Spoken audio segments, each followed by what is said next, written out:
Hello guys, இன்றைக்கி நம்ம என்ன செய்ய போகிறோன்னா கோகனட் புலாவ் தான் பண்ண போகிறோம். அது வந்து என்னோடய ஃபேவரட் டிஷ்ஷுன்னு சொல்லலாம்.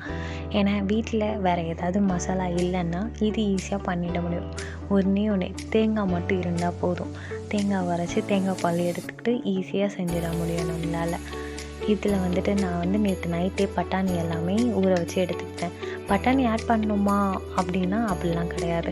நான் பட்டாணி, கேரட்டு, பீன்ஸ் இது எல்லாமே ஆட் பண்ணுறதுக்கு ரீசன் என்னென்னா, தனியாக பட்டாணி, கேரட், பீன்ஸ் எல்லாம் செஞ்சு கொடுத்தா எங்கள் வீட்டில் சாப்பிட மாட்டாங்க. அதுவே இந்த ஃபுட்டில், இந்த சாப்பாடில், தேங்காய் புலாவில் நான் ஆட் பண்ணி கொடுத்தேன்னா அவங்க ஈஸியாக எதுவுமே தனியாக எடுத்து வைக்காமல் இதுலேயே எல்லாமே சாப்பிட்ருப்பாங்க. அது இல்லாமல் இதை ஈஸியாகவும் நம்மளால் செய்ய முடியும்.